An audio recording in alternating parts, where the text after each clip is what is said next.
Joe Biden makin resah sekutu Rusia bertambah. Who won't commit. They will not commit to accepting the results of election that they're running in. And he was clear about who had inspired them. American democracy is under attack because the defeated former president of the United States refused to accept the results of the 2020 election. Северокорейских и американских отношений. Ну и, конечно, в двухстороннем плане нам очень многое нужно сделать для развития торгово-экономических связей, гуманитарных контактов. Добро пожаловать. 이번 대통령과 만남이기에 이자도 말씀하셨지만 오랜 친선의 역사 전통을 가지고 있는 두 나라 관계를 보다 더 공고하고 건전하고 발전적으로 발전시키는 데 아주 유익한 분명합니다. 먼저 정부는 북한이 유엔 안보리 결의 및 9.19 군사 합의를 위반하여 도발하고 있음을 강력히 규탄하며 특히 이번에는 우리의 국가 애도 기간 중에 사용했다는 점에서 매우 개탄스럽게 생각합니다. 둘째, 우리 국민의 생명과 안전을 위협하는 북한의 어떠한 도발도 용납하지 않을 것이며 정부의 모든 수단을 활용하여 대응 조치를 단호하고 즉각적이며 분명하게 취해나갈 것입니다.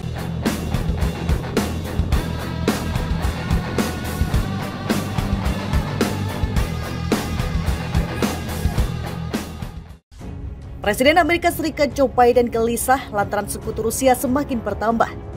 Korea Utara diduga bergabung dengan Iran untuk memasok senjata ke Rusia demi mencapai tujuan mereka. Koordinator Komunikasi Strategis Dewan Keamanan Nasional John Kirby mengatakan bahwa Pyongyang secara diam-diam memasok sejumlah besar peluru artileri untuk membantu perang Rusia di Ukraina. Secara diam-diam memasok sejumlah besar peluru artileri untuk perang Rusia di Ukraina sambil menggelapkan pengiriman dan membuatnya tampak seperti akan dikirim ke negara-negara di Timur Tengah dan Afrika Utara, kata Kirby seperti dikutip Newsweek Kamis 3 November. Kirby juga mengatakan Iran telah mengirimkan pesawat tanpa awak atau drone ke Rusia dan kemungkinan saat ini juga tengah dalam proses pengiriman rudal untuk menyokong perang di Ukraina. Menurut Kirby, berkumpulnya 3 negara itu membuat Biden lebih khawatir dibandingkan saat Presiden Rusia Vladimir Putin pertama kali menyerang Ukraina. Sebab banyak negara-negara yang kemungkinan bakal mendukung Putin baik secara sembunyi-sembunyi maupun terang-terangan.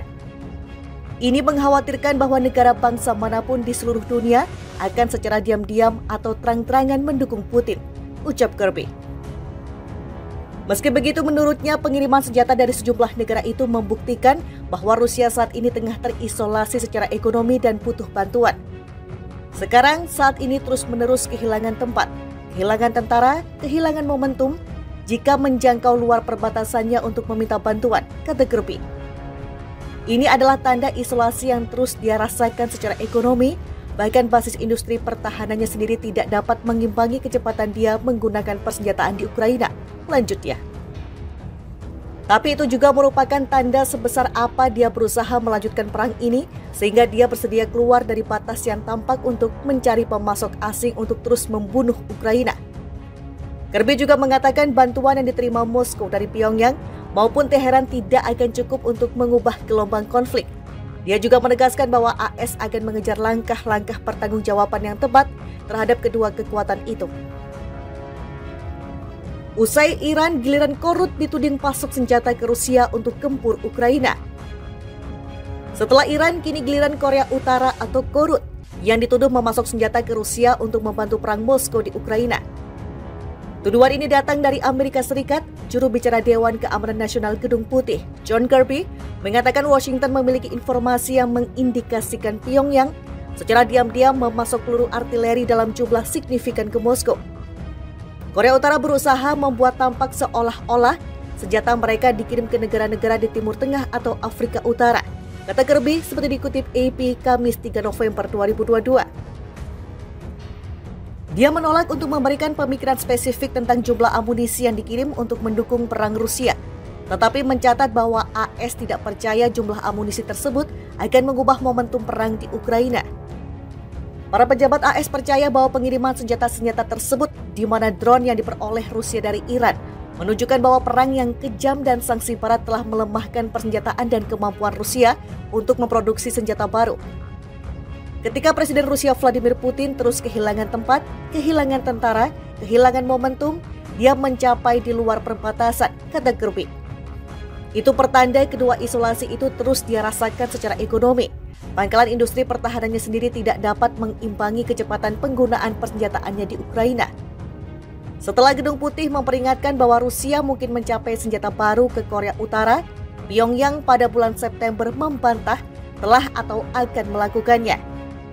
Pada hari Rabu, Gedung Putih tidak memberikan bukti untuk mendukung tuduhan baru atau menjawab pertanyaan tentang berapa banyak senjata yang terlibat, bagaimana senjata itu dikirim, atau bagaimana AS akan merespon. Ditanya tentang jumlah peluru, Kirby berkata, "Kami tidak berbicara lusinan di sini, itu jumlah yang signifikan." Menurut Kirby, AS sedang memantau untuk melihat apakah senjata itu diterima dan akan berkonsultasi dengan sekutu dan mitra tentang tindakan akuntabilitas apa yang harus diterapkan.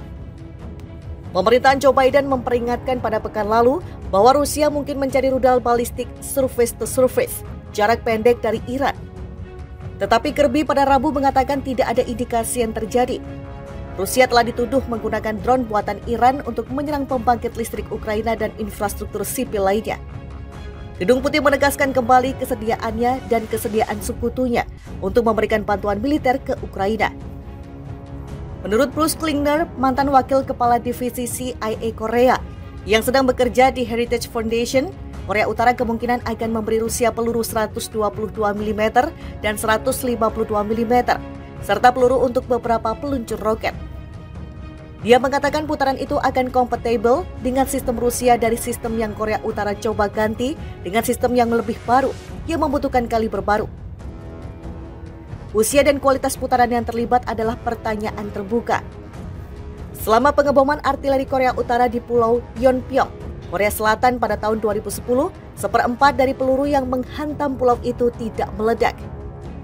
Jika itu amunisi yang lebih tua, maka itu juga meningkatkan gagasan tentang kualitas, kata Klingner. Menurut Kirby, AS sedang memantau untuk melihat apakah senjata itu diterima dan akan berkonsultasi dengan sekutu dan mitra tentang tindakan akuntabilitas apa yang harus diterapkan.